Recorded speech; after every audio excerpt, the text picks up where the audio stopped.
누나 몸매 끝내준다며 성희롱하던 동네 양아치들을 대한민국 여군 최초 UDT 출신 그녀가 10초 만에 전부 박살내버리는 이야기입니다. 인천의 밤은 언제나 바다의 짠 내음과 도시의 소음이 뒤섞여 독특한 향취를 풍겼다.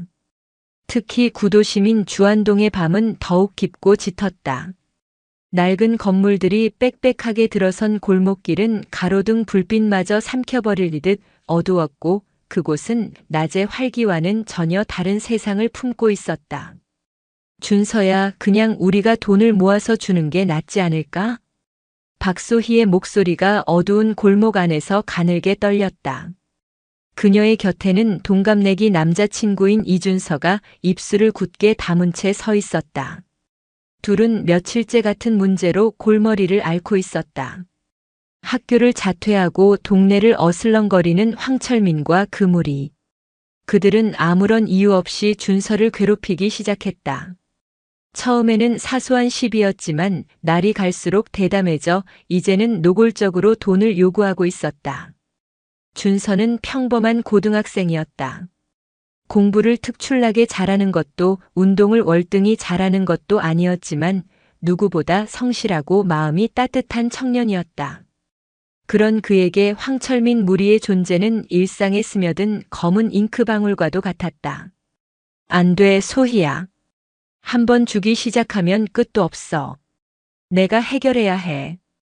준서의 목소리에는 책임감이 묻어났지만 그의 떨리는 주먹은 불안감을 감추지 못했다. 그가 용기를 내어 황철민을 만나러 온 이곳은 약속 장소인 주안역 뒷골목에 버려진 주차장이었다. 어둠 속에서 담배 연기와 함께 사람의 형체들이 나타났다. 황철민과 그의 패거리, 광호와 덕진이었다. 황철민은 또래보다 머리 하나는 더 큰 체격에 짧게 깎은 머리와 험상궂은 인상으로 주변을 압도했다. 이야, 이준서. 혼자 올 것이지. 예쁜 여자친구까지 데리고 왔네. 황철민이 비릿한 웃음을 흘리며 소희를 위아래로 훑어보았다. 그의 노골적인 시선에 소희는 저도 모르게 준서의 등 뒤로 몸을 숨겼다. 그 모습이 황철민의 심기를 더욱 건드렸다. 그는 준서가 가진 모든 것을 시기하고 있었다. 단란해 보이는 가정, 자신을 걱정해주는 예쁜 여자친구, 그리고 평범하지만 안정된 일상까지. 돈은 가져왔냐? 철민아, 그만해. 우린 아직 학생이고 너희한테 줄 돈 없어. 준서가 애써 태어난 척 말했지만 황철민은 코웃음을 쳤다. 학생? 학생이 돈이 없다는 건 어느 나라 법이냐? 야, 광호야. 저 새끼 주머니 좀 털어봐. 광호가 다가와 준서의 몸을 거칠게 뒤지기 시작했다. 준서가 저항하려 하자 덕진이 그의 어깨를 강하게 짓눌렀다. 힘의 차이는 명백했다. 준서는 속수무책으로 폭행을 당하기 시작했다.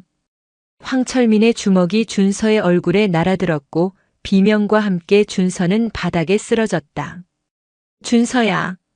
소희가 울음을 터뜨리며 준서에게 달려가려 했지만 황철민이 그녀의 앞을 막아섰다.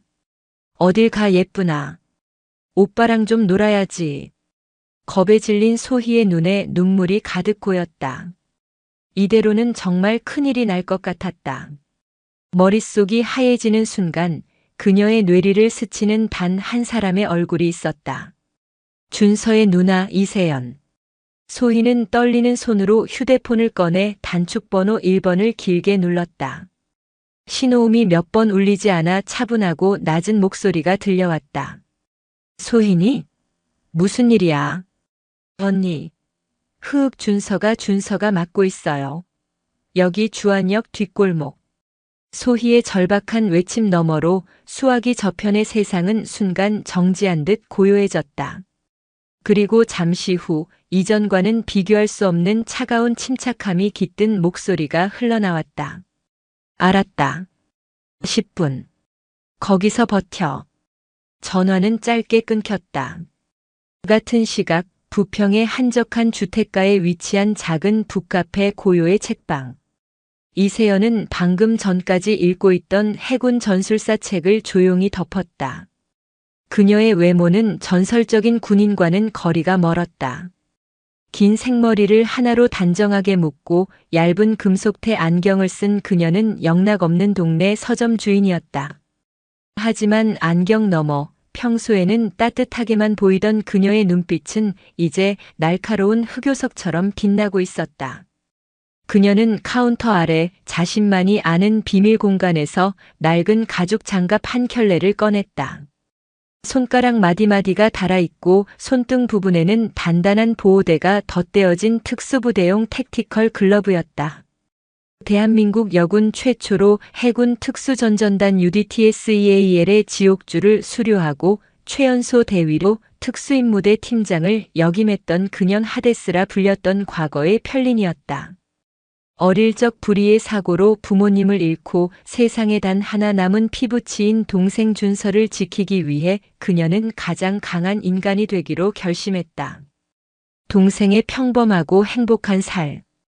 그것이 그녀가 목숨을 걸고 지켜온 전부였다.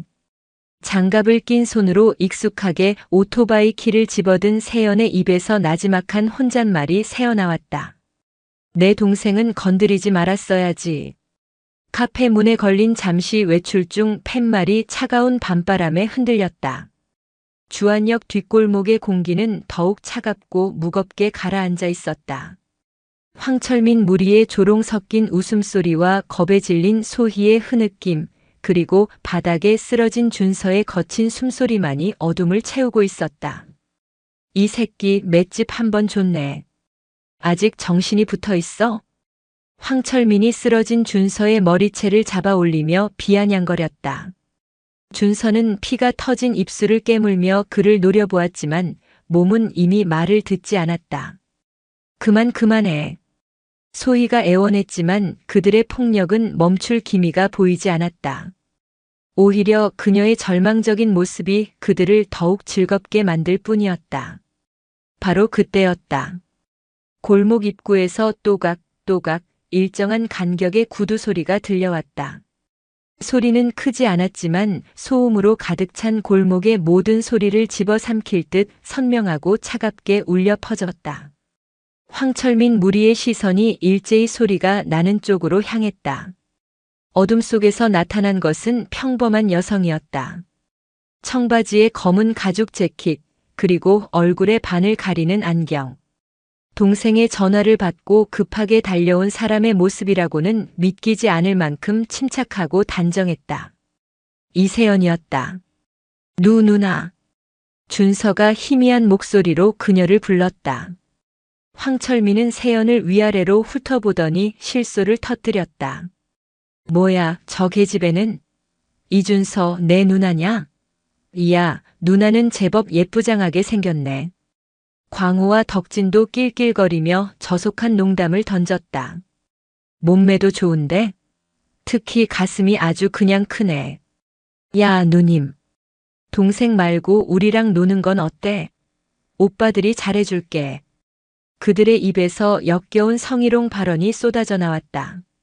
그러나 세연의 표정에는 어떠한 변화도 없었다. 그녀는 그저 조용히 그리고 천천히 그들에게 다가올 뿐이었다. 그녀의 눈은 안경 너머에서 황철민 무리를 훑고 있었다. 인원수, 각자의 위치, 사용 가능한 무기, 그리고 도주 경로. 수년간의 훈련으로 몸에 밴 상황 분석이 순식간에 끝났다. 동생한테서 손 떼. 그리고 사과해. 그럼 조용히 보내줄게. 세연의 목소리는 분노나 공포가 아닌 사실을 통보하는 듯한 건조한 톤이었다. 그녀의 태어남에 황철민은 오히려 자존심이 상했다. 미친년 상황 파악이 안 되나? 내가 지금 누구한테 명령이야? 황철민이 소리치며 세연에게 손을 뻗었다. 그녀의 머리채라도 잡아챌 기세였다. 그 순간 세연이 움직였다. 그것은 싸움이라기보다는 절차에 가까웠다. 황철민이 손을 뻗는 순간 세연은 그의 팔을 안쪽으로 잡아채며 몸을 낮췄다. 동시에 반대쪽 손으로 그의 팔꿈치 관절을 정확하게 가격했다. 뚝하는 소리와 함께 황철민의 입에서 비명이 터져 나왔다. 유도나 합기도와는 다른 오직 상대를 무력화시키는 데에만 초점을 맞춘 군용 특수 무술 크라브 마가였다. 크악! 황철민이 팔을 붙잡고 주저앉자 당황한 광호와 덕진이 동시에 달려들었다. 세연은 몸을 돌려 덕진의 명치를 팔꿈치로 정확하게 가격했다. 숨을 들이쉬지도 내쉬지도 못하게 된 덕진이 컥하는 소리와 함께 그대로 무너졌다. 마지막 남은 광호가 주머니에서 접이식 칼을 꺼내 휘둘렀다. 소희가 비명을 질렀다. 하지만 세연은 칼날을 피하는 대신 오히려 안쪽으로 파고들었다. 그녀의 가죽 장갑을 낀 손이 칼을 든 광호의 손목을 강철 같은 힘으로 움켜쥐었다. 손목 신경총을 압박당한 광호의 손에서 힘이 빠지며 칼이 바닥으로 떨어졌다. 세연은 그대로 그의 손목을 꺾어 제압하고 다른 손으로 목덜미를 가격해 의식을 끊어버렸다. 모든 상황은 단 10초 만에 종료되었다. 골목에는 다시 정적이 찾아왔다. 다른 점이 있다면 이제 서 있는 사람은 이세연 단 한 명뿐이라는 것이었다. 그녀는 쓰러진 세 명을 차가운 눈으로 내려다본 뒤 천천히 준서에게 다가가 그의 상태를 살폈다. 괜찮아, 준서야? 누나. 준서는 충격과 안도감이 뒤섞인 표정으로 누나를 바라보았다. 늘 조용히 책만 읽던 누나의 모습이 아니었다. 그가 알던 세상이 송두째 흔들리는 기분이었다. 세연은 고통스러워하는 황철민에게 다가가 그의 멱살을 잡고 일으켜 세웠다. 공포에 질린 황철민의 눈과 그녀의 눈이 마주쳤다. 다시 한번 묻지. 내 동생한테 왜 그랬어? 세연의 눈빛은 깊이를 알 수 없는 심해와 같았다. 그 안에는 분노도 증오도 아닌 오직 상대를 완벽하게 압도하는 강철 같은 의지만이 담겨 있었다. 황철민은 처음으로 죽음이라는 단어를 현실적으로 떠올렸다. 싸늘한 정적 속에서 황철민은 공포로 질식할 것 같았다. 눈앞의 여성은 그가 지금까지 상대해왔던 그 어떤 사람과도 차원이 달랐다. 그녀의 눈빛은 마치 자신의 영혼까지 꿰뚫어 보는 것 같았다. 말해. 왜 그랬는지. 세연이 나직하지만 단호한 목소리로 다시 물었다. 그녀의 소나기 힘은 강하지 않았지만 황철민은 거대한 바위에 짓눌린 듯 꼼짝할 수 없었다. 그냥 저 자식이 마음에 안 들어서. 황철민이 겨우 쥐어짜내듯 대답했다. 그의 목소리는 평소의 위세는 온데간데 없이 비굴하게 떨리고 있었다. 마음에 안 들어서? 사람을 이렇게 만들어도 된다는 건가? 세연은 황철민을 일으켜 세워 피투성이가 된 채 힘겹게 몸을 일으키고 있는 준서 앞에 무릎을 꿇렸다. 그리고 정신을 차린 덕진과 광호도 똑같이 준서 앞에 나란히 꿇어앉혔다. 사과해. 진심으로. 세연의 말에는 타협의 여지가 없었다. 세 사람은 잠시 망설였지만 등 뒤에서 느껴지는 서늘한 기운에 저도 모르게 고개를 숙였다. 미안하다. 잘못했다. 그들의 사과는 공포에서 비롯된 것이었다. 진심은 단 한 톨도 담겨 있지 않았다.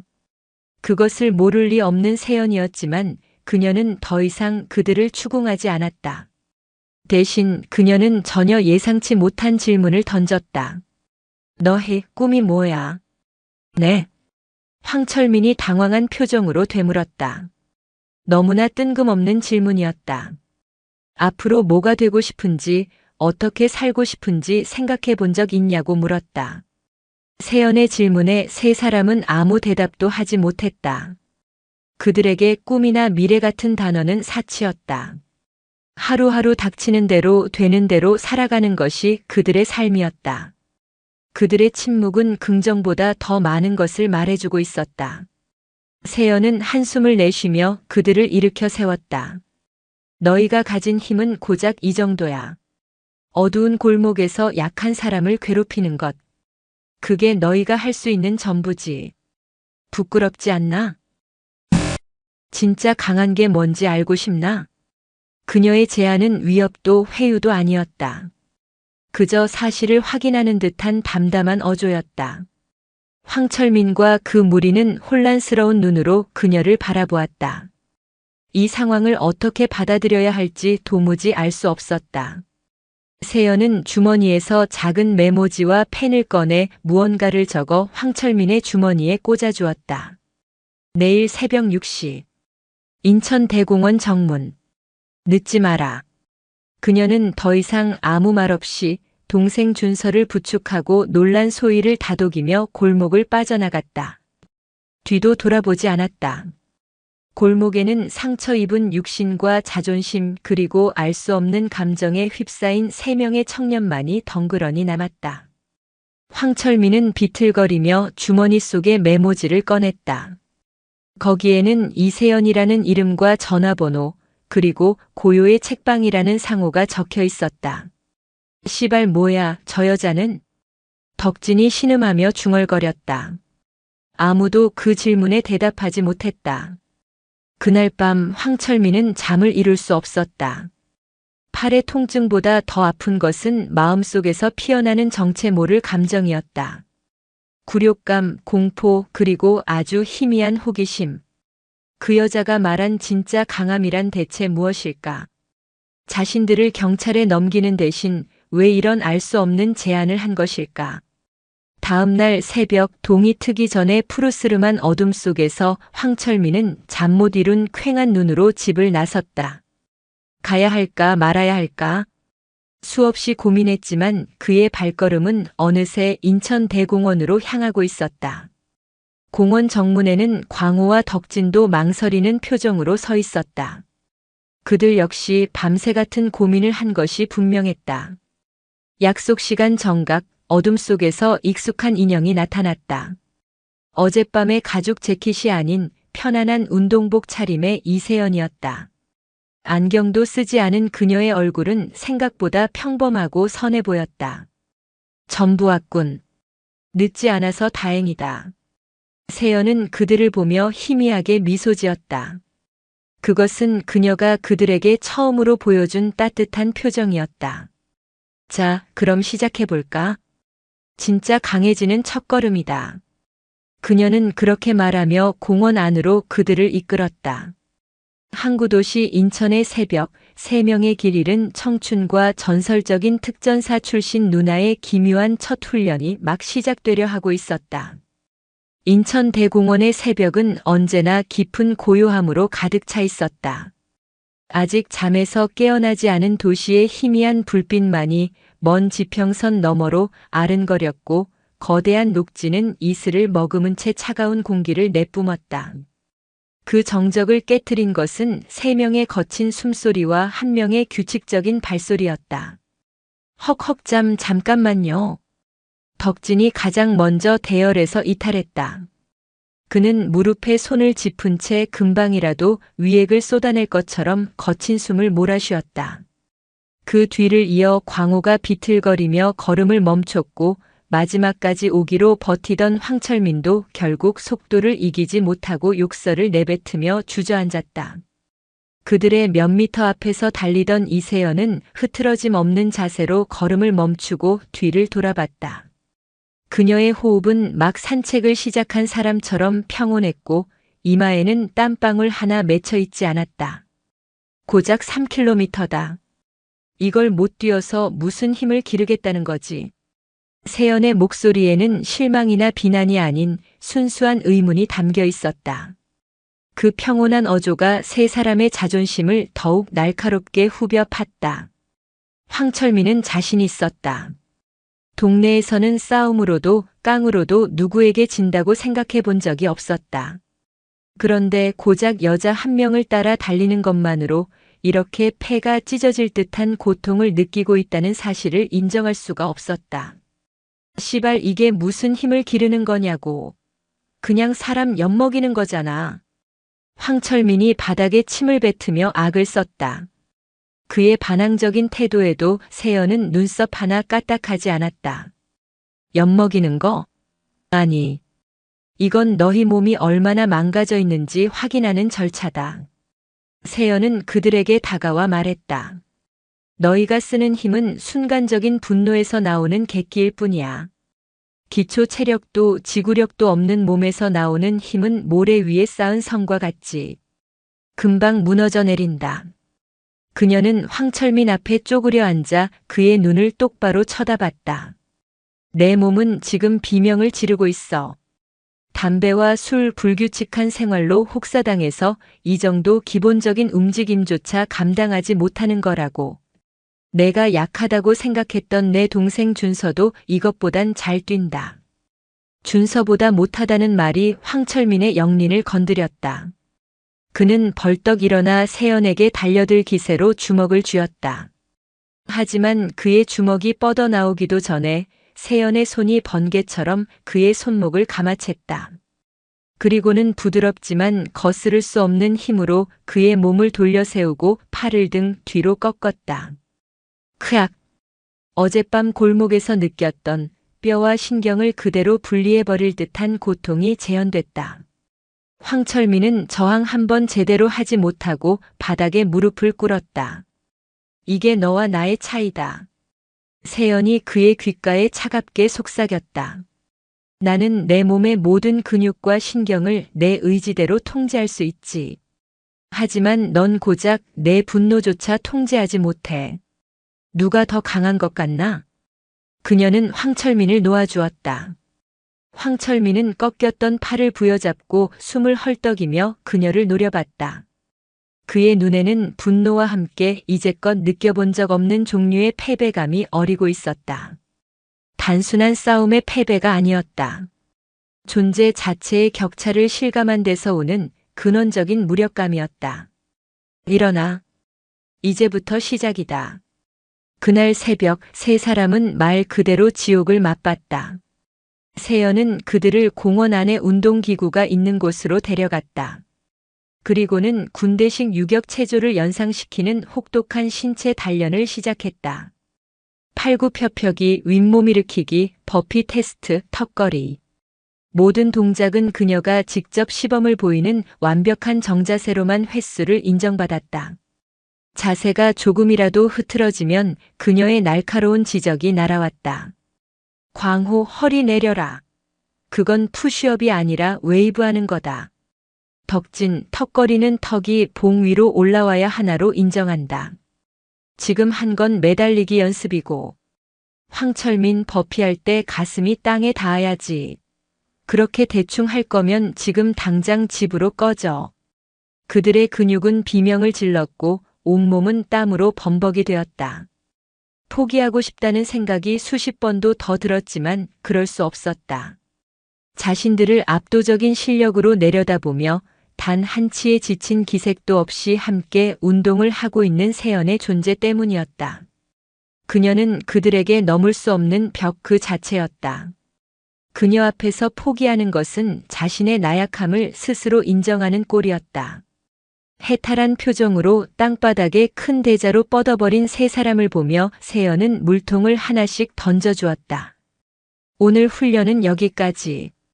그 말에 세 사람은 마치 사형 집행을 면제받은 죄수처럼 안도의 한숨을 내쉬었다. 몸은 만신창이가 되었지만 이상하게도 머리는 맑아지는 기분이었다. 독한 담배 연기와 술 기운에 절어있던 뇌가 깨끗하게 정화되는 느낌. 세연은 땀을 닦으며 멀리 동쪽 하늘을 바라봤다. 어느새 어둠은 걷히고 잿빛 하늘 너머로 붉은 여명이 번지고 있었다. 저 해가 뜨면 세상은 다시 시작되지. 너희도 마찬가지야. 어제의 너희는 저 어둠과 함께 사라졌어. 오늘부터는 새로운 몸으로 새로운 정신으로 다시 태어나는 거다. 그녀의 말은 어떤 교과서에 나오는 훈계보다도 무겁게 그들의 가슴에 박혔다. 황철민은 떠오르는 태양을 보며 무의식적으로 주먹을 꽉 쥐었다. 분노나 증오 때문이 아니었다. 그의 안에서 무언가 아주 단단하고 뜨거운 것이 아주 조금 고개를 드는 것 같았다. 세연은 기진맥진한 그들을 이끌고 공원 근처의 24시간 해장국 집으로 향했다. 허름하지만 이른 새벽부터 일을 나서는 인부들과 택시 기사들로 북적이는 곳이었다. 뜨거운 김이 뿜어져 나오는 뚝배기에 담긴 뼈 해장국이 그들 앞에 놓였다. 세 사람은 허겁지겁 국밥을 먹기 시작했다. 평소라면 거들떠보지도 않았을 음식이었지만 극한의 노동 뒤에 먹는 음식은 꿀맛이었다. 정신없이 먹는 그들을 보며 세연이 조용히 입을 열었다. 강한 몸을 만들려면 먼저 잘 먹어야 한다. 좋은 연료를 넣어야 좋은 차가 잘 달리는 것과 같은 이치지. 너희 몸을 쓰레기 같은 음식으로 채우는 건 스스로를 학대하는 것과 같아. 그녀는 국물을 한 숟가락 떠먹고는 말을 이었다. 그리고 기억해. 오늘 너희가 흘린 땀은 너희 몸에 새겨진 첫 번째 훈장이다. 앞으로 수많은 훈장을 더 달게 될 거야. 식사를 마친 황철민은 퉁명스럽게 물었다. 이 짓을 대체 언제까지 해야 하는 겁니까? 언제까지? 너희 스스로가 강해졌다고 느낄 때까지. 그리고 내 동생에게 했던 짓을 진심으로 반성하고 다시는 그런 약한 모습을 보이지 않겠다고 맹세할 수 있을 때까지. 세연은 계산을 마치고 식당을 나서며 말했다. 씻고 옷 갈아입고 오후 2시까지 부평에 있는 고요의 책방으로 와. 다음 훈련을 시작해야지. 또 훈련이라고요? 오후에? 덕진이 경악하며 물었다. 세연은 의미심장한 미소를 지으며 대답했다. 응. 오후에는 몸이 아니라 머리를 훈련할 시간이니까. 그 말을 남기고 그녀는 자신의 오토바이를 향해 걸어갔다. 새벽 공기 속에 남겨진 세 사람은 육체의 고통과 함께 앞으로 닥쳐올 미지의 훈련에 대한 막연한 두려움과 기묘한 호기심을 동시에 느껴야만 했다. 그들의 삶에 누군가가 이토록 깊숙이 그리고 강렬하게 개입한 것은 난생 처음 있는 일이었다. 오후 2시 부평 문화의 거리 뒤편에 자리한 고요의 책방은 이름 그대로 한낮의 소음이 비껴간 섬처럼 조용했다. 황철민과 광호, 덕진은 약속이나 한 듯 책방 입구에서 서성이고 있었다. 차마 안으로 들어갈 용기가 나지 않았기 때문이다. 빽빽하게 들어찬 책들, 은은하게 퍼지는 커피 향, 그리고 조용히 책장을 넘기는 사람들. 그들이 살아온 세계와는 완벽하게 이질적인 공간이었다. 야, 진짜 들어가야 되냐? 여기서 또 뭘 하려는 거야? 광호가 불안한 목소리로 속삭였다. 새벽 훈련의 고통이 아직 온몸의 근육에 생생하게 남아 있었다. 그들에게 책방은 차라리 아침에 뛰었던 공원보다 더 낯설고 위협적인 장소였다. 그때 책방의 문이 열리며 이세연이 모습을 드러냈다. 새벽의 트레이닝복 차림이 아닌 차분한 색의 니트와 면바지를 입은 그녀는 다시 평범한 서점 주인으로 돌아와 있었다. 하지만 그녀의 눈빛만은 여전히 모든 것을 꿰뚫어 보는 듯 깊었다. 뭘 거기서 머뭇거리고 있어. 들어와. 세 사람은 마지못해 책방 안으로 발을 들였다. 책방 내부는 생각보다 아늑했다. 한쪽 벽면은 통유리로 되어 있어 햇살이 가득 들어왔고 다른 벽면들은 바닥부터 천장까지 책으로 가득 차 있었다. 안쪽에는 작은 테이블 몇 개가 놓여 있어 손님들이 책을 읽거나 차를 마실 수 있는 공간이 마련되어 있었다. 세연은 그들을 가장 안쪽의 큰 테이블로 이끌었다. 테이블 위에는 이미 책 3권과 새 노트, 그리고 펜이 각각 놓여 있었다. 앉아. 그녀의 말에 세 사람은 어색하게 자리에 앉았다. 마치 교무실에 불려온 불량 학생이 된 기분이었다. 지금부터 너희들의 두 번째 훈련을 시작한다. 세연은 맞은편 의자에 앉으며 말했다. 너희는 힘이 전부라고 생각하겠지. 주먹이 세고 덩치가 크면 강하다고 믿을 거야. 하지만 그건 착각이다. 진짜 힘은 여기서 나와. 그녀는 자신의 관자놀이를 가볍게 두드렸다. 생각하는 힘. 상황을 판단하고 감정을 통제하고 더 나은 선택을 할 수 있는 능력. 그게 없으면 너희는 평생 남에게 휘둘리는 깡패이거나 순간의 분노를 참지 못해 인생을 망치는 범죄자로 살게 될 거다. 그녀의 말은 칼날처럼 날카로웠지만 이상하게 반박할 수가 없었다. 책을 읽는 건 생각하는 근육을 키우는 가장 기본적인 훈련이다. 다른 사람의 삶과 지혜를 통해 세상을 보는 눈을 넓히는 거지. 세연은 테이블 위에 책을 하나씩 그들 앞으로 밀어주었다. 황철민에게는 알렉상드르 듀마의 몬테크리스토 백작, 광호에게는 생택쥐 페리의 어린 왕자, 그리고 덕진에게는 헤르만 헤세의 데미안이 주어졌다. 모두 세계적으로 유명한 고전이었지만 세 사람에게는 암호로 가득 찬 외계의 문서나 다름없었다. 오늘 목표는 50페이지. 다 읽고 나면 노트에 무슨 내용이었는지, 그리고 뭘 느꼈는지 한 페이지 이상 적어서 내게 제출하도록. 장난합니까? 황철민이 기가 막힌다는 표정으로 말했다. 태어나서 교과서 외의 책이라고는 만화책밖에 읽어본 적 없는 그에게 50페이지의 고전소설은 에베레스트 산을 맨몸으로 오르라는 명령처럼 들렸다. 장난 같아 보여? 세연의 눈빛이 차갑게 가라앉았다. 새벽 훈련이 더 받고 싶으면 그렇게 해주지. 선택은 너희 몫이야. 몸으로 고생할 건가, 머리로 고생할 건가. 그 말에 세 사람은 입을 다물었다.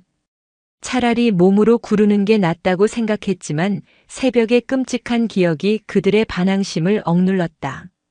그들은 마지못해 책을 펼쳤다. 고요한 책방 안에서 세 사람의 고문과도 같은 시간이 시작되었다. 빽빽한 활자들은 눈에 들어오지 않고 흩어졌다. 5분도 안 돼서 좀이 쑤시기 시작했다. 덕진은 하품을 연신해댔고 광호는 펜으로 노트에 의미 없는 낙서만 끄적였다. 황철민은 몇 페이지를 넘기다 말고 신경질적으로 머리를 극적이며 창밖만 쳐다봤다. 세연은 카운터에 앉아 조용히 자신의 책을 읽으며 그들을 지켜볼 뿐 아무런 간섭도 하지 않았다. 그녀의 침묵은 그 어떤 감시나 채찍질보다 더 무겁게 그들을 짓눌렀다. 1시간이 지났을 무렵 결국 황철민이 폭발했다. 그는 책을 소리나게 덮으며 자리에서 벌떡 일어났다. 도저히 못 해먹겠네. 이게 우리랑 무슨 상관인데. 책 좀 읽는다고 싸움을 잘하게 되나, 돈이 생기나. 그때 책방 문에 달린 종이 딸랑 소리를 내며 열렸다. 교복 차림의 이준서와 박소희였다. 둘은 책방 안의 광경을 보고 그대로 굳어버렸다. 며칠 전 자신을 죽도록 괴롭혔던 패거리들이 버젓이 누나의 책방에, 그것도 누나와 함께 앉아있는 모습을 어떻게 이해해야 할지 알 수 없었다. 준서의 얼굴이 순식간에 창백하게 질렸다. 소희는 저도 모르게 준서의 팔을 붙잡았다. 누나 이 사람들이 왜 여기? 준서의 목소리가 가늘게 떨렸다. 황철민 역시 당황하기는 마찬가지였다. 자신이 괴롭혔던 피해자와 그의 여자친구를 이런 식으로 마주치게 될 줄은 꿈에도 몰랐다. 그의 얼굴에 어색함과 수치심 그리고 알 수 없는 반항심이 뒤섞여 스쳐 지나갔다. 순간 책방 안의 공기는 얼음장처럼 차갑게 얼어붙었다. 세연은 읽던 책을 조용히 덮고 자리에서 일어났다. 그리고는 준서에게 다가가 그의 어깨를 부드럽게 감쌌다. 놀랐지, 준서야. 괜찮아. 이 사람들 이제 내 손님이야. 손님이라고? 누나, 대체 무슨? 자세한 이야기는 나중에 해줄게. 일단은 소희랑 저기 앉아서 숙제하고 있어. 세연은 준서와 소희를 다른 테이블에 앉힌 뒤 다시 황철민 무리에게로 돌아왔다. 그녀는 일어선 채로 그들을 내려다보았다. 황철민, 내가 아까 물었지. 책 읽는 게 너희랑 무슨 상관이냐고. 세연은 준서가 앉아있는 쪽을 턱짓으로 가리켰다. 지금 저 아이의 표정을 봐. 너희를 보는 순간 온몸이 공포로 굳어버렸어. 그날 밤의 기억이 얼마나 끔찍했으면 그렇겠나. 황철민은 차마 준서 쪽을 쳐다보지 못하고 고개를 숙였다. 너희가 휘두른 주먹의 무게가 어느 정도인지 너희는 몰라. 그저 스트레스를 풀고 우월감을 느끼기 위해 내뱉은 말과 행동이 다른 사람의 마음에 얼마나 깊은 상처를 남기는지 단 한 번도 생각해 본 적이 없을 테니까. 그녀는 황철민이 읽다 던져놓은 몬테크리스토 백작을 집어들었다. 이 책의 주인공은 억울한 누명을 쓰고 14년 동안 감옥에 갇혔어. 그는 감옥에서 자신을 배신한 사람들에 대한 복수심만으로 버텼지. 너희가 지금 느끼는 분노나 억울함과는 비교도 안 될 만큼 큰 고통을 겪었어. 하지만 그는 감옥에서 훌륭한 스승을 만나 철학, 역사, 과학, 언어를 배우며 자신을 단련했지. 힘만 가진 복수의 화신이 아니라 지성과 품격을 갖춘 인물로 거듭난 거야. 세연은 책을 테이블 위에 내려놓았다. 탁하는 소리가 유난히 크게 울렸다. 책을 읽는 건 너희가 모르는 다른 세상을 경험하는 거야. 너희가 겪어보지 못한 고통, 기쁨, 슬픔, 분노를 이해하게 되는 거지. 그렇게 다른 사람의 입장을 헤아릴 수 있게 될 때 비로소 너희는 자신의 주먹이 얼마나 무거운지 깨닫게 될 거다. 그녀의 말은 망치처럼 황철민의 머리를 때렸다. 그는 처음으로 자신의 행동을 돌아보게 되었다. 늘 재수 없는 놈이라고만 생각했던 이준서의 얼굴에 떠오른 공포. 그것은 분명 자신이 만든 것이었다. 오늘 훈련의 진짜 목표는 책을 읽는 게 아니야. 세연이 나지막이 말했다. 자신이 저지른 일의 무게를 정면으로 마주하는 것. 그리고 그 무게를 감당할 수 있는 사람이 되는 것. 그게 오늘 너희가 배워야 할 두 번째 훈련이다. 그녀의 말이 끝나자 황철민은 아무 말 없이 자리에 앉아 다시 책을 펼쳤다. 이전과는 다른 눈빛이었다. 더 이상 활자는 흩어지지 않았다. 그는 처음으로 문장 하나하나에 담긴 의미를 곱씹으며 에드몽 단테스가 겪었을 절망과 분노를 따라가기 시작했다. 광호와 덕진도 말없이 책을 집어들었다. 책방의 고요함 속에서 책장을 넘기는 소리만이 조용히 울려 퍼졌다. 그것은 세 명의 방황하는 영혼이 처음으로 자신의 내면을 마주하는 소리이자 그들의 삶에서 가장 무거운 페이지가 넘어가는 소리였다. 그날 이후 세 사람의 일상은 완전히 뒤바뀌었다. 새벽에는 어김없이 인천대공원에서 이세연의 혹독한 지휘 아래 몸을 단련했다. 처음에는 비명을 지르며 나뒹굴기 바빴지만 시간이 지나면서 그들의 몸에는 놀라운 변화가 찾아왔다. 군살이 빠지고 단단한 근육이 붙기 시작했다. 3km는 이제 준비 운동에 불과했고 턱걸이 횟수도 눈에 띄게 늘었다. 몸이 강해지자 신기하게도 정신도 함께 맑아졌다. 아침을 깨우는 상쾌함과 땀 흘린 뒤의 성취감은 그들이 처음 느껴보는 종류의 쾌감이었다. 오후에는 고요의 책방으로 출근 도장을 찍었다. 책을 읽고 독후감을 쓰는 것은 여전히 고역이었지만 이제는 예전처럼 반항하거나 몸부림치지 않았다. 세연이 골라주는 책들은 신기하게도 그들의 마음을 건드리는 구석이 있었다. 팀워크의 중요성을 다룬 스포츠 소설, 절망적인 상황에서도 희망을 잃지 않는 사람들의 이야기, 자신의 한계를 극복하고 성장하는 위인전 등. 그들은 책을 통해 자신이 얼마나 좁은 세상에 갇혀 살았는지를 어렴풋이 깨닫기 시작했다. 가장 큰 변화는 황철민에게서 나타났다. 그는 더 이상 이유 없이 눈에 힘을 주거나 시비를 걸고 다니지 않았다. 오히려 책방의 꾸준히를 도맡아 하기 시작했다.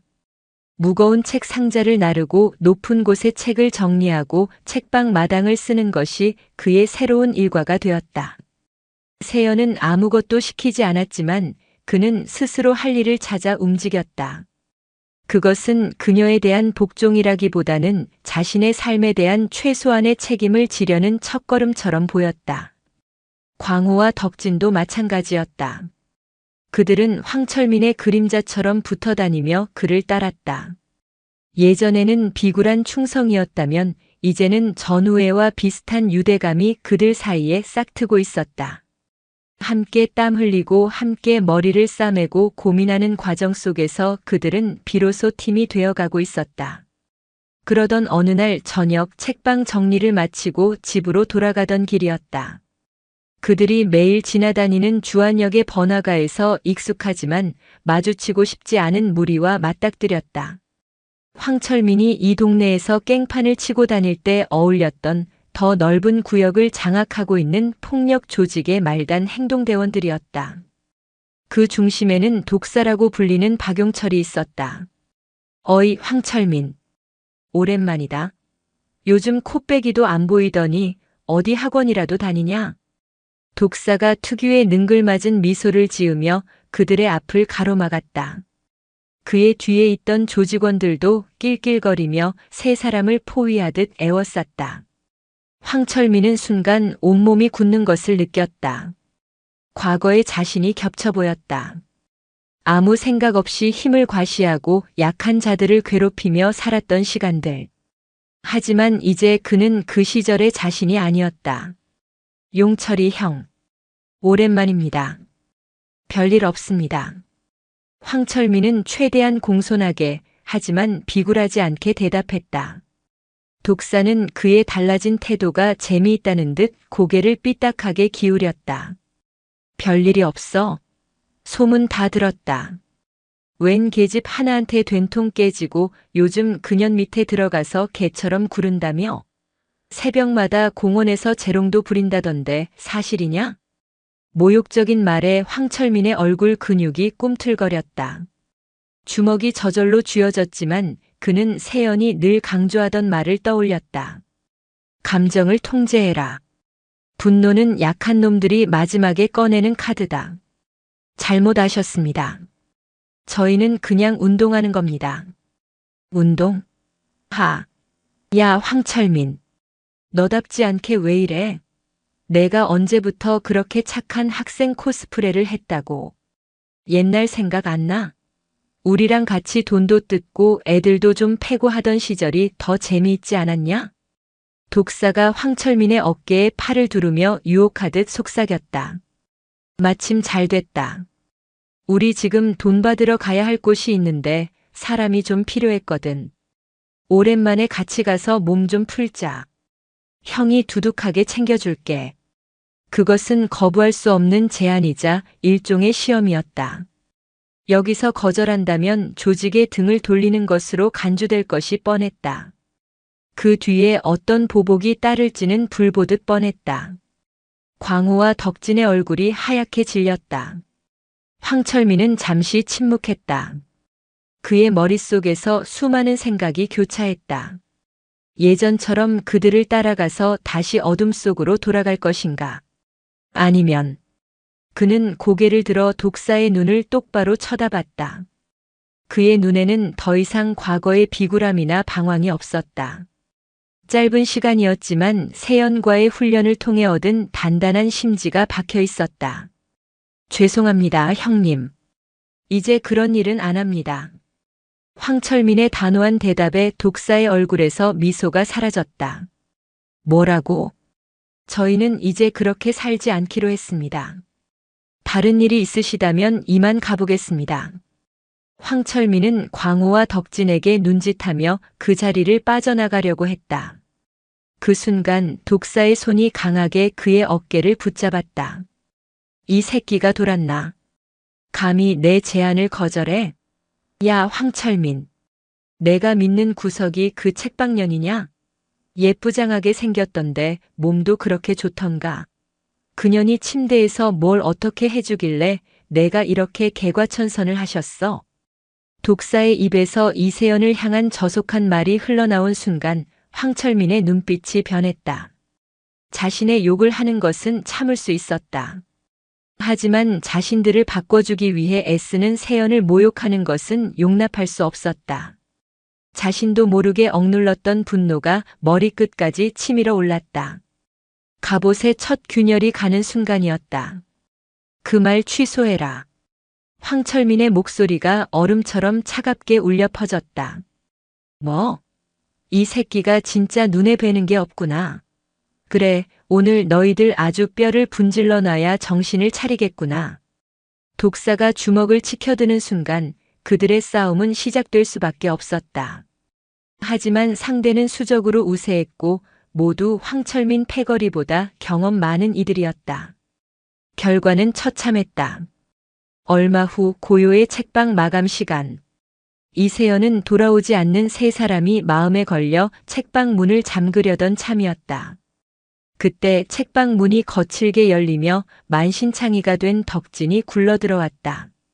누님, 철민이가 독사 패거리한테 잡혀서. 덕진의 말에 이세연의 얼굴에서 모든 표정이 사라졌다. 그녀는 말없이 카운터 아래에서 낡은 택티컬 글러브를 꺼내 손에 꼈다. 그리고 준서에게 말했다. 준서야, 가게 문 잘 잠그고 바로 집으로 가. 아무데도 들르지 말고. 알았지? 준서는 공포와 걱정이 뒤섞인 눈으로 고개를 끄덕였다. 세연은 덕진을 부축해 일으키며 물었다. 어디지? 주한역 폐공사장입니다. 세연은 고개를 끄덕였다. 그녀의 눈빛은 마치 폭풍 전야의 바다처럼 고요했지만 그 깊은 곳에서는 모든 것을 집어삼킬 듯한 거대한 파도가 일렁이고 있었다.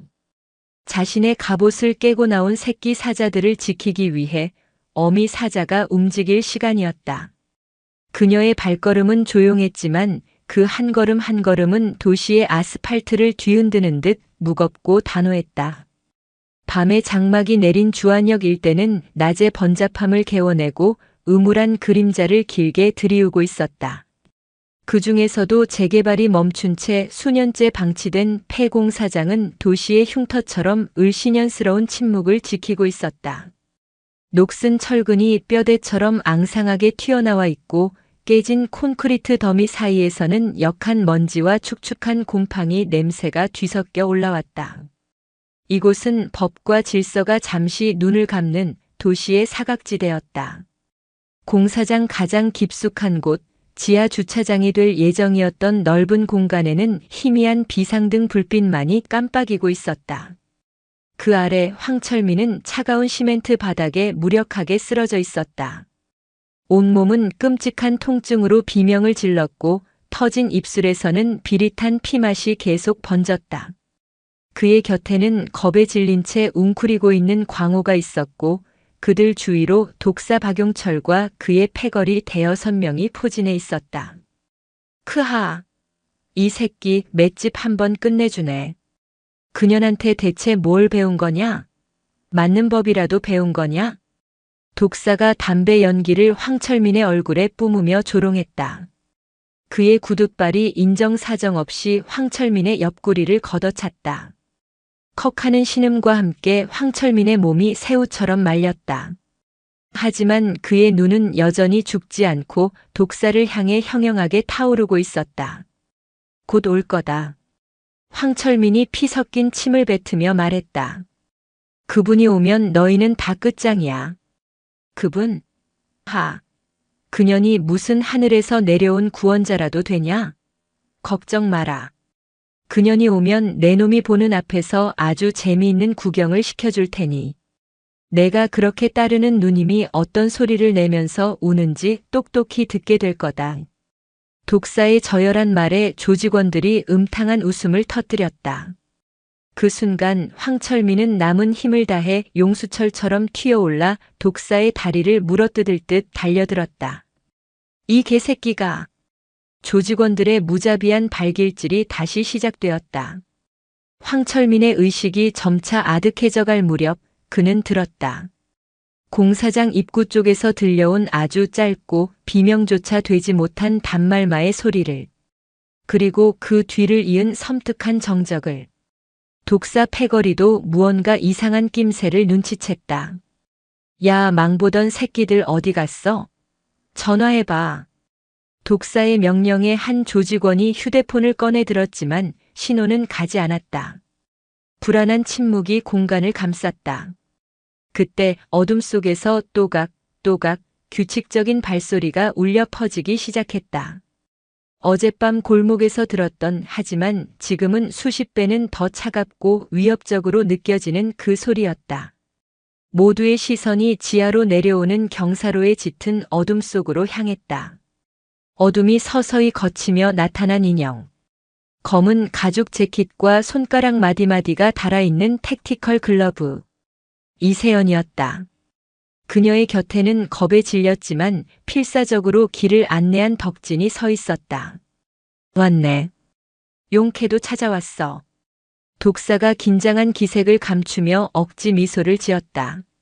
내년 하나 기다리느라 우리 애들이 좀 심심했나 보다. 동생 관수 똑바로 못한 내년 잘못이지. 세연은 대답하지 않았다.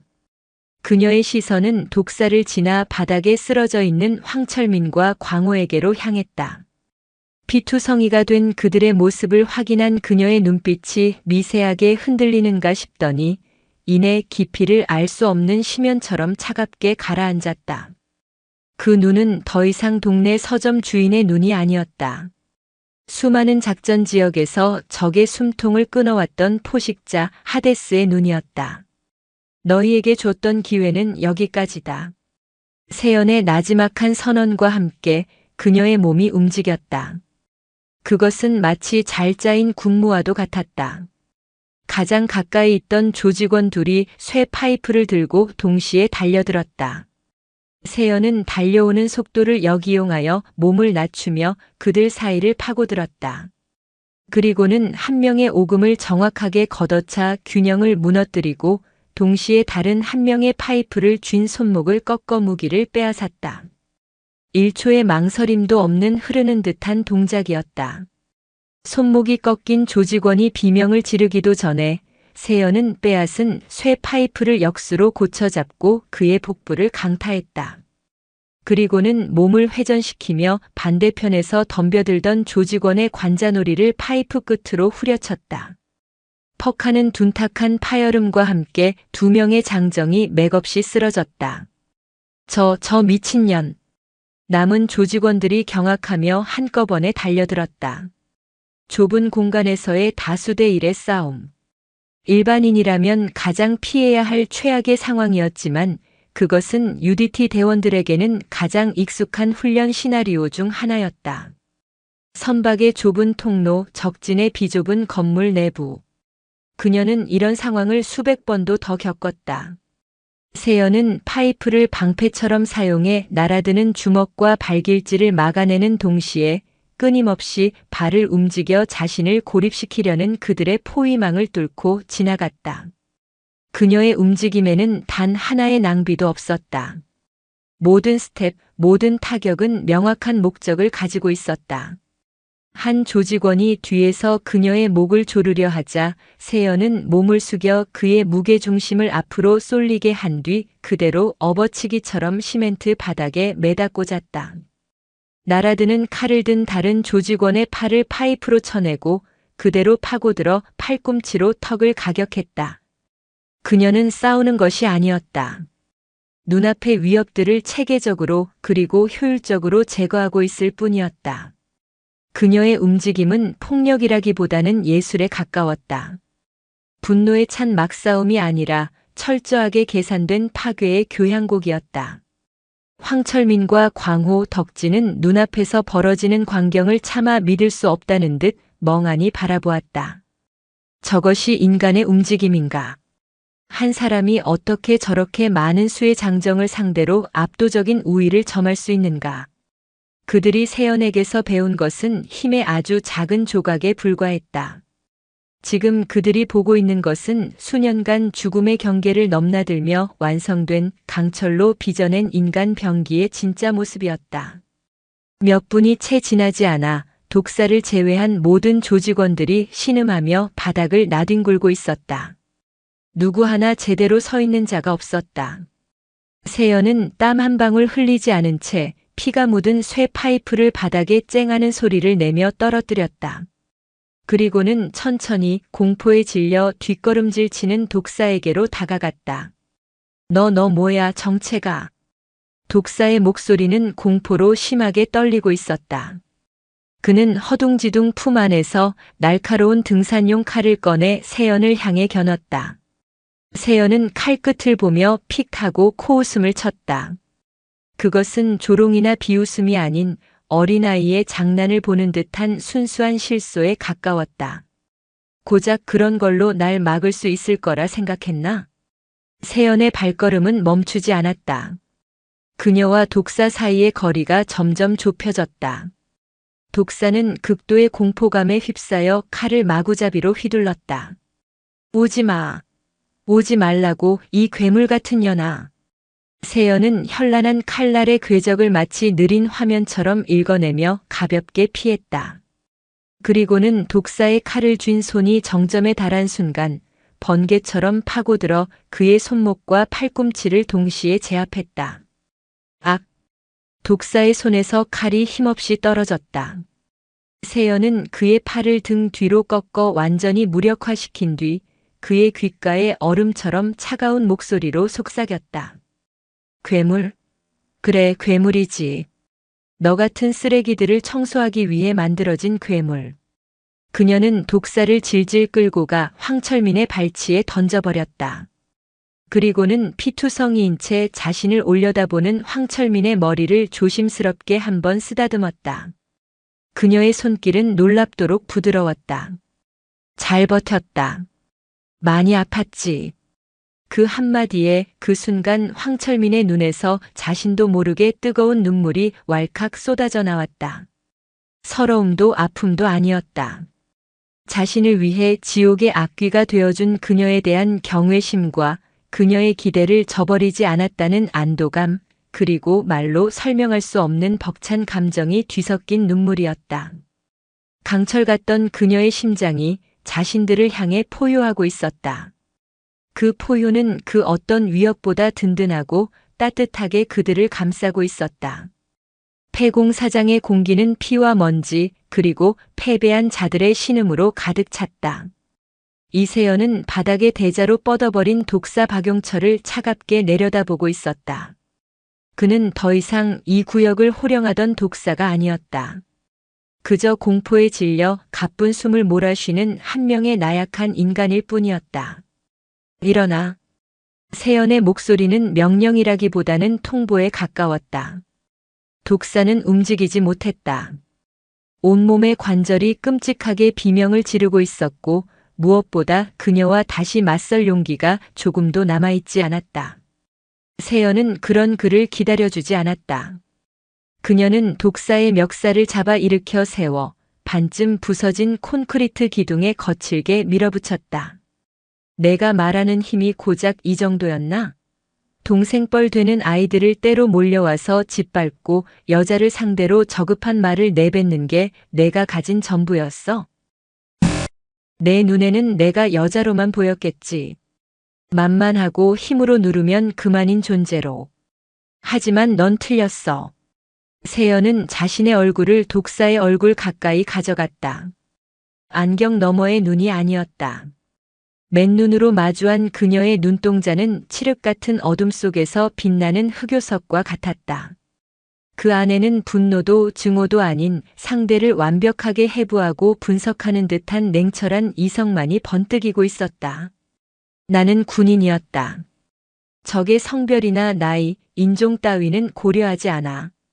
내 앞을 가로막는 건 오직 적과 아군뿐. 그리고 넌 내 아군을 건드렸어. 그게 내가 저지른 가장 큰 실수다. 그 순간 독사는 깨달았다. 자신이 건드린 것은 단순한 여자가 아니라는 것을. 자신이 이해할 수도 감당할 수도 없는 다른 차원의 존재라는 것을.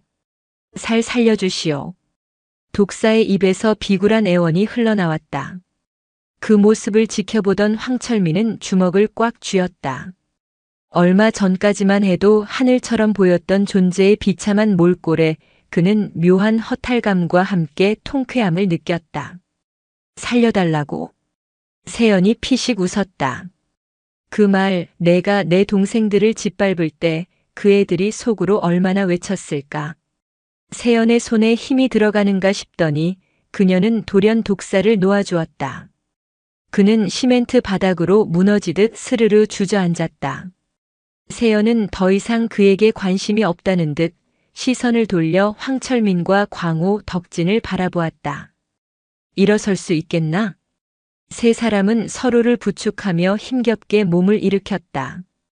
온몸이 욱신거렸지만 이상하게도 정신은 그 어느 때보다 또렷했다. 오늘 왜 저들에게 졌다고 생각하지? 세연의 갑작스러운 질문에 세 사람은 잠시 머뭇거렸다. 덕진이 조심스럽게 입을 열었다. 저희보다 수가 많아서. 틀렸다. 세연은 단호하게 말했다. 너희가 진 이유는 싸움의 목적이 달랐기 때문이다. 저놈들은 그저 자신들의 영역을 과시하고 약자를 괴롭히는 쾌락을 위해 싸웠지. 하지만 너희는 달랐어야 했어. 그녀는 황철민에게로 한 걸음 다가갔다. 황철민, 넌 왜 싸웠나? 독사가 내 욕을 했을 때 왜 참지 못했지? 그건. 황철민은 쉽게 대답하지 못했다. 그저 본능적으로 치밀어 오르는 분노를 참을 수 없었다. 자신을 올바른 길로 이끌어주려는 유일한 사람을 모욕하는 것을 견딜 수 없었다. 그게 바로 불꽃이다. 세연이 나지막이 말했다. 지키고 싶은 것을 위해 자신을 내던질 수 있는 용기. 부당함에 맞서 고개를 숙이지 않는 의지. 그것이 너희를 저들과 다르게 만드는 불꽃이야. 너희는 오늘 그 불꽃을 처음으로 피워 올렸다. 비록 그 불꽃을 다루는 법이 서툴러서 졌을 뿐 너희의 정신은 저들에게 진 게 아니야. 그녀의 말은 따뜻한 위로이자 강렬한 깨우침이었다. 세 사람은 자신들이 흘린 피와 고통이 결코 헛된 것이 아니었음을 깨달았다. 그들은 처음으로 자신이 아닌 무언가를 위해 싸웠다. 그리고 그 경험은 그들의 영혼에 희미하지만 지워지지 않을 각인을 새겼다. 진정한 강함은 기술이나 완력에서 나오는 게 아니야. 꺾이지 않는 불꽃, 그 마음에서 나오는 거다. 오늘 너희는 그걸 증명했다. 세연의 격려에 세 사람의 눈빛이 달라졌다. 패배감과 무력감으로 가득 찼던 눈에 작은 자부심과 결의가 서리기 시작했다. 그때 멀리서 희미하게 사이렌 소리가 들려오기 시작했다. 누군가 이 소란을 듣고 경찰에 신고한 것이 분명했다. 세연은 재빨리 상황을 판단했다. 경찰이다. 너희는 모두 피해자야. 저놈들이 먼저 시비를 걸었고 너희를 이곳으로 끌고 와서 폭행했다고 진술해. 사실이니까. 이건 정당방위다. 그녀는 쓰러진 조직원들 주위에 널브러진 칼과 쇠 파이프들을 가리켰다. 증거는 충분해. 걱정하지 마라. 세연은 말을 마치고 어둠 속으로 몸을 물리려 했다. 황철민이 다급하게 그녀를 불렀다. 누님, 어디 가십니까? 같이 가셔야죠. 세연은 잠시 걸음을 멈추고 돌아보며 희미하게 미소 지었다. 내 역할은 여기까지다. 뒷수습은 너희 스스로 해야지. 이제 너희는 더 이상 내가 하나부터 열까지 챙겨줘야 하는 어린애들이 아니니까. 하지만 황철민. 세연이 그의 이름을 불렀다. 오늘 내가 보여준 용기 잊지 않겠다. 그 불꽃 절대 꺼뜨리지 마라. 앞으로 내 인생을 밝혀줄 유일한 등불이 될 테니까. 그 말을 끝으로 그녀는 마치 그림자처럼 공사장의 어둠 속으로 완전히 사라졌다. 그녀가 나타났을 때처럼 사라지는 모습 또한 현실감이 없었다. 잠시 후 경찰차의 경광등 불빛이 폐공사장을 현란하게 비췄다. 경찰들이 쏟아져 들어와 아수라장이 된 현장을 보고 경악을 금치 못했다. 수많은 장정들이 쓰러져 신음하는 가운데 피투성이의 어린 학생 3명이 마치 전장을 지키는 용사처럼 꿋꿋하게 서 있었다. 그들은 더 이상 과거의 양아치가 아니었다. 혹독한 시련 속에서 자신들이 지켜야 할 가치를 깨닫고 스스로의 의지로 일어선 작은 영웅들이었다. 그들의 마음 속에는 결코 꺼지지 않을 뜨거운 불꽃이 타오르기 시작하고 있었다.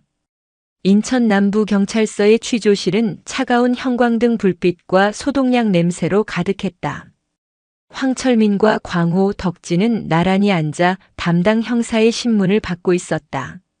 며칠 전까지만 해도 이런 곳에 끌려오는 것은 그저 귀찮고 짜증나는 일상 중 하나였지만 지금은 달랐다. 그들의 마음속에는 두려움과 함께 기묘한 책임감이 자리 잡고 있었다. 그러니까 너희 말은 박용철 일당이 먼저 시비를 걸고 너희를 폭행했으며 너희는 그저 살아남기 위해 저항했다 이 말이지? 베테랑의 관록이 묻어나는 중년의 형사가 서류에서 눈을 떼지 않은 채 물었다. 네, 사실입니다. 황철민이 망설임 없이 대답했다. 그의 목소리에는 이전과 다른 차분함과 진실성이 묻어 있었다. 그는 세연이 가르쳐준 대로 거짓을 보태거나 사실을 축소하지 않았다. 그저 있었던 일을 담담하게 진술할 뿐이었다.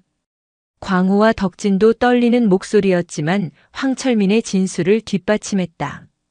형사는 미심쩍은 눈으로 그들을 훑어봤다. 불과 몇 달 전까지만 해도 이 동네에서 악명 높던 녀석들이었다. 그런 그들이 하루아침에 피해자가 되었다는 말을 고지곳대로 믿기는 어려웠다. 그런데 말이야, 현장 상황이 좀 이상해. 너희 셋이 어떻게 10명 가까이 되는 놈들을 이렇게 일방적으로 박살을 내놓을 수가 있지? 무슨 훈련이라도 받았나? 형사의 날카로운 질문에 세 사람의 심장이 쿵 하고 내려앉았다. 이세연의 존재를 말해야 하는가? 하지만 그녀는 자신에 대한 이야기는 절대 하지 말라고 신신당부했었다. 그들이 잠시 머뭇거리는 사이 취조실 문이 열리고 새로운 인물이 들어왔다. 단정한 정장 차림의 변호사와 그 뒤를 따르는 이세연이었다. 그녀는 평소의 서점 주인 모습 그대로 차분하고 지적인 분위기를 풍기고 있었다.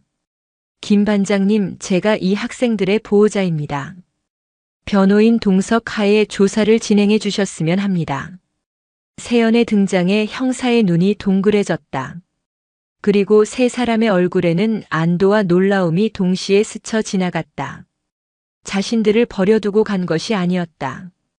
가장 결정적인 순간에 가장 든든한 모습으로 다시 나타나 준 것이다. 보호자? 이 학생들이랑은 어떤 관계시죠? 제가 운영하는 서점에서 일하며 새로운 삶을 준비하고 있는 아이들입니다. 최근 박용철 일당에게 지속적인 협박과 괴롭힘을 당해왔다는 사실도 제가 증인입니다. 세연은 침착하게 상황을 설명하기 시작했다.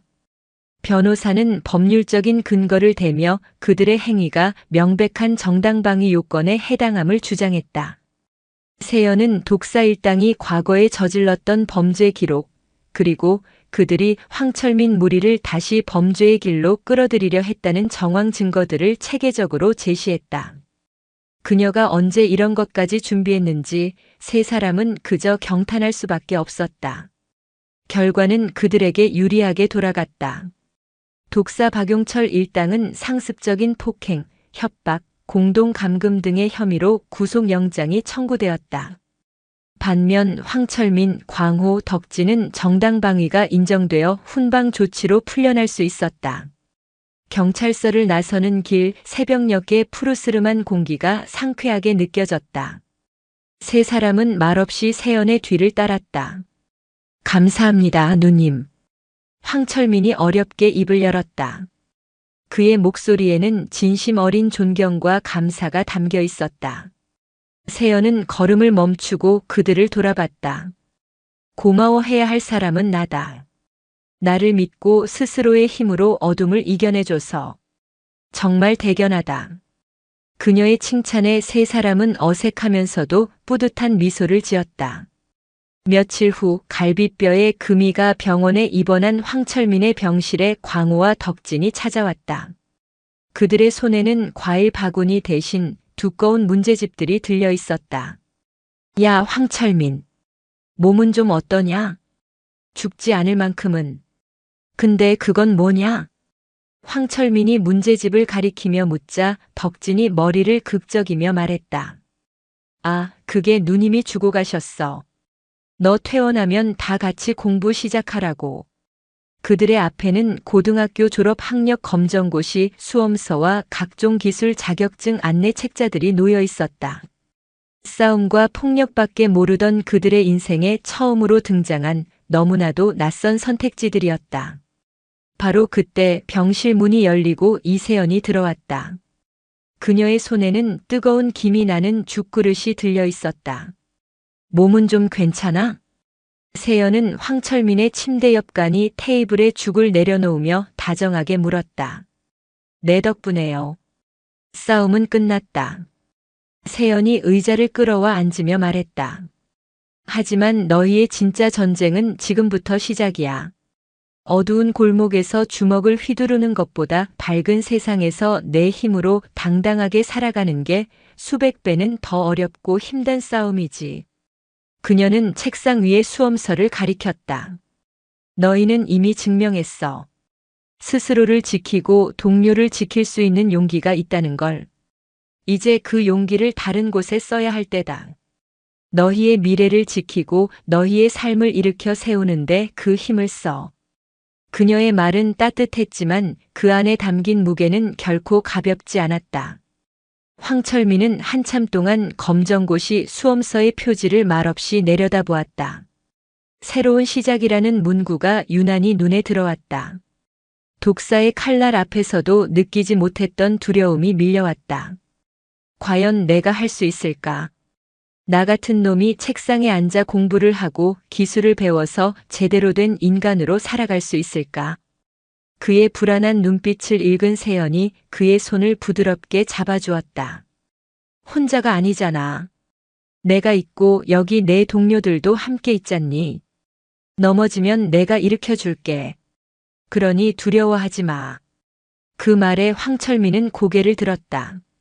그의 눈에는 자신을 믿어주는 사람에 대한 확신과 한번 해보겠다는 굳은 결의가 서리고 있었다. 그는 침대 옆에 놓여있던 펜을 집어들었다.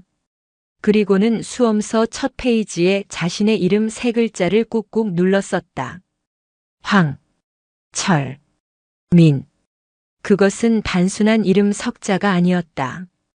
과거의 자신과의 결별을 선언하고 새로운 삶을 향한 첫걸음을 내딛는 출사표와도 같았다. 광호와 덕진도 그의 곁에 모여들어 책을 펼쳤다. 병실의 작은 테이블 위로 3개의 머리가 맞대어졌다. 모든 것이 잿더미가 된 것 같았던 그들의 살 속에서 아주 작지만 끈질긴 생명력을 지닌 새싹 하나가 힘겹게 고개를 내밀고 있었다. 그 새싹은 앞으로 비바람을 맞고 수많은 시련을 겪어야 하겠지만 강철 같은 의지와 꺾이지 않는 불꽃을 품고 있는 한 언젠가는 반드시 울창한 나무로 자라날 것이었다. 그들 곁에는 언제나 길을 밝혀주는 등대, 이세연이 함께할 테니까. 시간은 강물처럼 흘렀다. 인천의 여름은 끈적한 바닷바람과 함께 지나갔고 선선한 가을은 월미도의 단풍을 붉게 물들였다가 이내 자리를 비켜주었다. 그리고 마침내 바다에서 불어오는 칼바람이 도시의 살갗을 애는 겨울이 찾아왔다. 계절이 옷을 갈아입는 동안 고요의 책방 안에서도 소리 없는 전쟁과도 같은 나날이 이어졌다. 황철민, 광호, 덕진에게 책상에 앉아 펜을 쥐는 것은 새벽에 10km를 뛰는 것보다 더 혹독한 고문이었다. 그들의 뇌는 수년간의 방치로 굳어 있었고 간단한 영어 단어와 수학 공식 앞에서 속수무책으로 무너졌다. 어느 날 오후 황철민은 풀리지 않는 2차 함수 문제 앞에서 결국 머리를 쥐어뜯으며 포효했다. 그는 당장이라도 문제집을 갈기갈기 찢어버리고 싶은 충동에 휩싸였다. 주먹이 저절로 꽉 쥐어졌다. 그때 그의 어깨에 누군가 손을 가만히 얹었다. 이세연이었다. 분노를 다스려. 문제집은 너를 공격하지 않아. 내가 정복해야 할 대상일 뿐이지. 그녀는 황철민의 옆자리에 앉아 그의 풀이 과정을 차근차근 짚어주었다. 봐, 여기서 이 항을 잘못했잖아. 적을 눈앞에 두고 고개를 돌린 것과 같아. 집중해야지. 수학 문제는 싸움과 같아. 단 하나의 빈틈도 허용해서는 안 돼. 세연의 설명은 독특했다. 그녀는 모든 학습 과정을 군사작전이나 전투에 비유했다. 영어 단어 암기는 적지 정보 수집, 역사 공부는 과거 전투 사례 분석, 수학 공식은 필살기 연마와 같았다. 신기하게도 그런 설명은 세 사람의 귀에 쏙쏙 들어왔다. 그들이 유일하게 이해할 수 있는 언어로 세상을 번역해주는 것과 같았다. 광호는 의외의 재능을 발견했다. 역사, 특히 전쟁사에 강한 흥미를 보이며 놀라운 암기력을 뽐냈다. 그는 복잡한 삼국시대의 전투 상황을 마치 동네 패싸움처럼 실감나게 설명하여 다른 두 사람의 이해를 도왔다. 덕진은 그의 꼼꼼한 성격 덕분에 영어 단어를 외우고 문법 노트를 정리하는데 두각을 나타냈다. 황철민은 가장 힘들어했지만 포기하지 않는 끈기와 승부욕으로 가장 어려운 수학 과목에 매달렸다.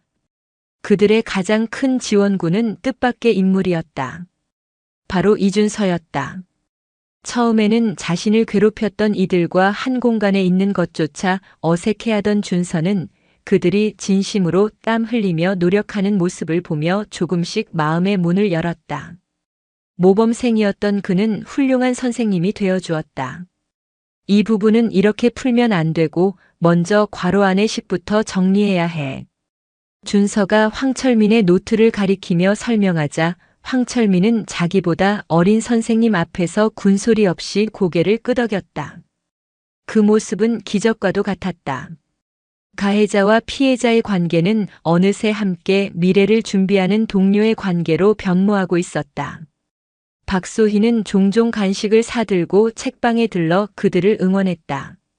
고요의 책방은 더 이상 조용한 서점이 아니었다.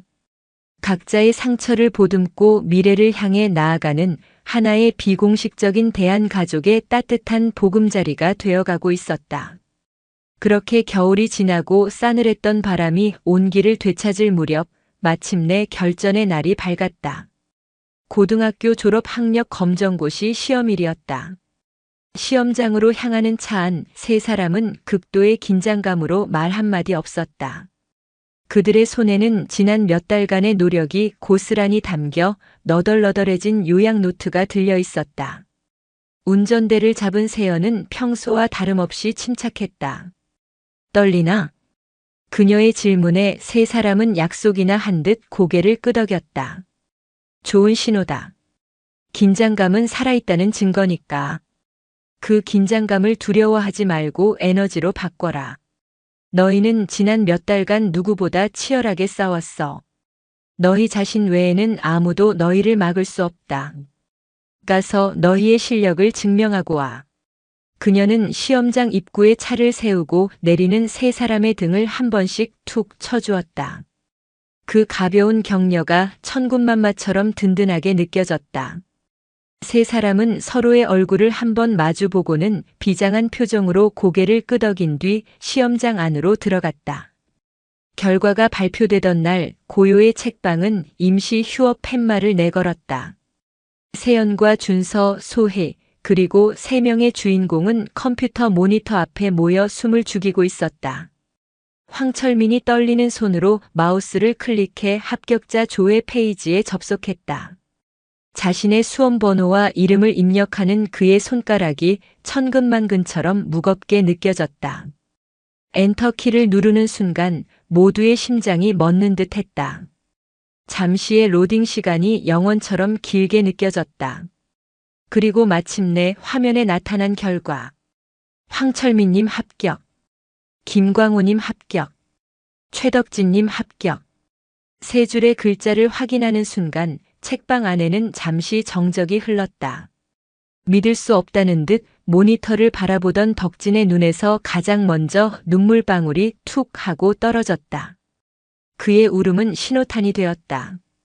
광호는 으하하 하고 허탈한 웃음을 터뜨리며 그 자리에 주저앉았고 황철민은 아무 말 없이 의자 등받이에 몸을 기댄 채 천장만 올려다보았다. 그의 붉어진 눈시울에 형광등 불빛이 어렸다. 해냈다.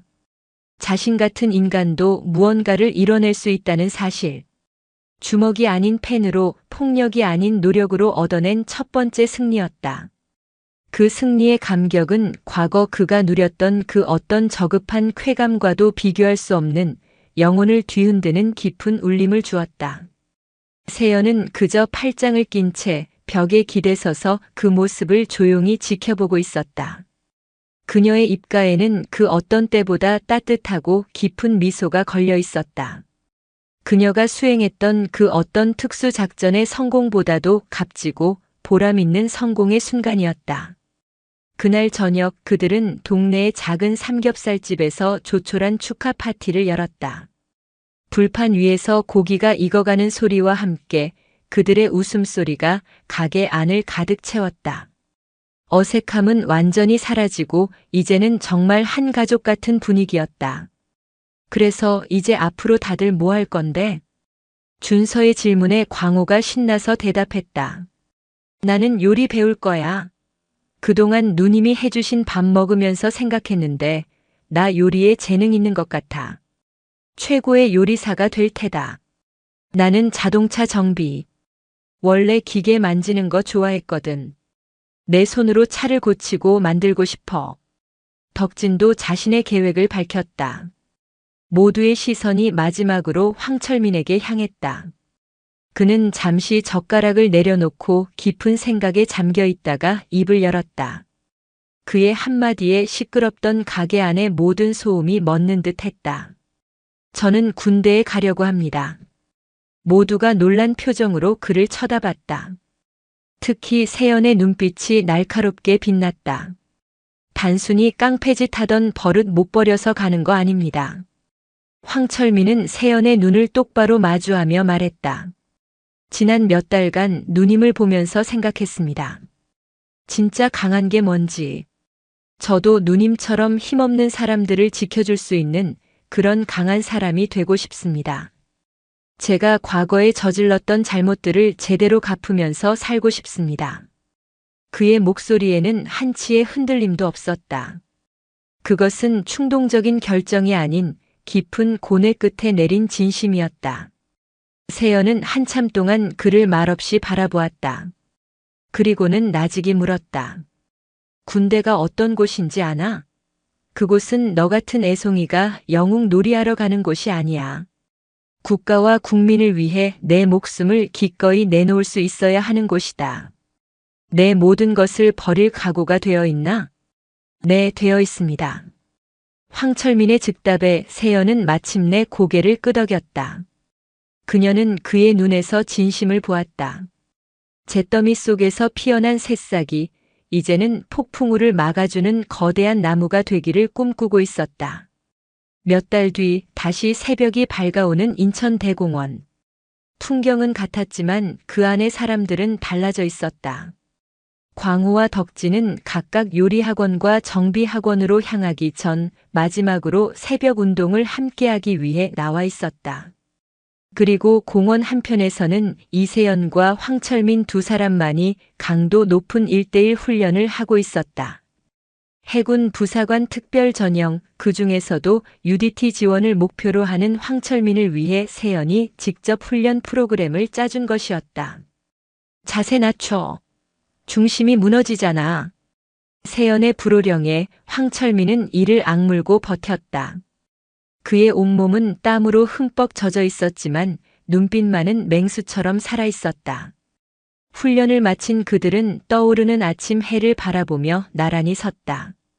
1년 전 절망과 패배감 속에서 마주했던 바로 그 태양이었다. 하지만 오늘 그들이 보는 태양은 어제의 그것과 달랐다.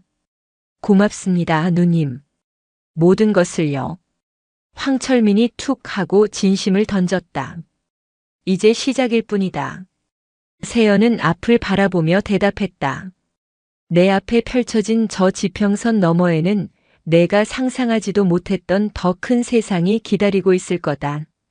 두려워하지 말고 망설이지 말고 그냥 나아가. 내 뒤에는 항상 우리가 있을 테니. 붉은 태양이 마침내 지평선 위로 완전히 솟아올랐다. 그 눈부신 빛은 지난밤의 어둠을 모두 밀어내고 인천 앞바다와 도시의 모든 건물을 황금빛으로 물들였다.